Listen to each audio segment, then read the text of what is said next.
calling for restructuring dishonest people. Hmm. Former National Secretary of the Default Congress for Progressive Change (CPC) has described the insecurity afflicting several parts of the country, insisting that the North was far safer under the immediate past administration of former President Goodluck Jonathan. He also paused those calling for restructuring of the country, saying they are neither honest nor sincere. He spoke on a number of other issues in an interview with Tunde Thomas.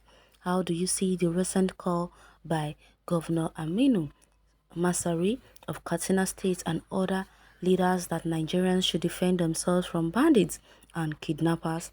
That's the state's statements made out of frustration. The governor is frustrated that his people are being killed, kidnapped, and raped every day. And he is helpless, and that's why he is saying that people should defend themselves. He is now throwing it back to the people that he has submitted. That's just the language he was expressing when he said people should defend themselves. If you had seen the sitting of Katsina State House of Assembly on this matter, which has not been reported nationwide, you will shed tears for Nigeria. If you hear what the lawmakers are saying about the security situation in the state, you will weep for Nigeria. The security situation in the state is terrible, but some of these killings are not being well reported in the media.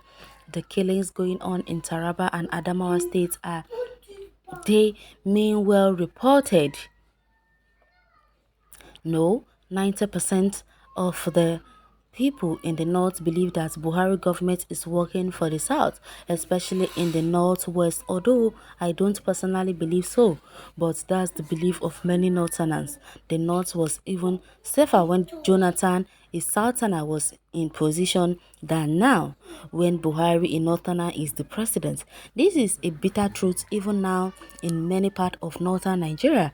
People are pasting Jonathan's photo on their cars, homes, and shops. Do you know what this means? It means that many northerners have lost confidence in Buhari's government.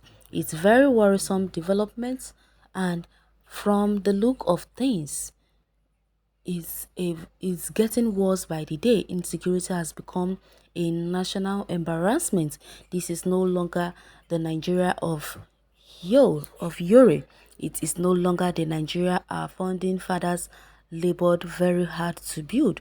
We are all today in a mess because of insecurity, and to some extent our leaders are not also sincere in the fight against insecurity.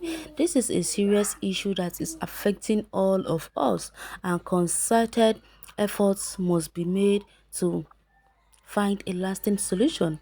And in finding solution, we must not bring a politics, religion, or tribal sentiment. We must realize rather that whatever affects any Nigerian in any part of the country affects all of us. Insecurity is gradually running this country. We are now descending into a state of anarchy. Insecurity is gradually threatening to consume Nigeria. Corruption is part of the reason why insecurity is thriving. Those people that are stealing billions of naira, what do they need it for? Some people are siphoning public funds, stealing money that belongs to the people. With the way some of our public officials loot the public treasury, it encourages some people to go into crime, and this is part of the reason why you have kidnappers and others who abduct people. They now turn it into a venture. Iron, Ironiously thinking that since they don't have access to public fund, that they will have to advise other ways to survive. So whatever steps we are taking to fight corruption, effort must also be made to tackle corruption. Everybody is tired about the unfortunate situation we find ourselves in Nigeria today. Even those that are saddled with the task of fighting insecurity are tired. The problem is compounded by the fact those in leadership are not communicating with the people. They are not making the right communication with Nigerians. Those in authority and other politicians in the country are busy strategizing about 2023, forgetting that it is only when you have a nation that you can talk about 2023. This is a true talk, because I said earlier that all these people are busy talking about 2023, preparing for elect those that want to go for presidency, those that want to go for governorship. All of them, they are busy fighting their wills to get to the top.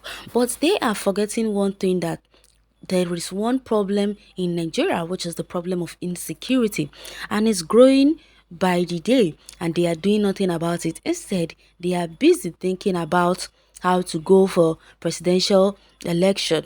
They are thinking about senatorial posts. They are thinking about House of Representatives. They are thinking about so many positions, forgetting that the country is not safe. If the country is not safe, then how can you rule the country? That should be left for the political parties to decide. We have the parties, and they have their rules and regulation. Let them follow this on this issue. When you are sorting to something that is not in the rules, you are resorting to self-help. One of the problems is that we don't believe in following rules and regulation. If any party decides to take a particular position on zoning, who am I to stop them? This is another major problem with us. When things are sweet for us, we say it is good, but when it is otherwise, we say it is bad. We like to refer to the United States and some European countries as good models, but we do this because this nation follow the rules. We would also learn to follow the rules. Those governors and any other person defecting are running away from prosecution. Anybody, including the governors that defected, are thieves. They must have stolen some money, and in order to avoid being prosecuted, have to seek refuge in the ruling APC.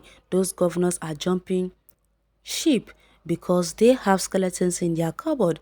They are defecting because we are told that when you defect to APC, even if you steal the Central Bank of Nigeria, that when you defected to APC, that you have become a born again. It is those same set of people that are being accused of corruption, running into hundreds of millions of naira, and even have been charged to court by the EFCC, that are now calling the shots in APC. And you expect somebody like me who detests corruption to be part of such group?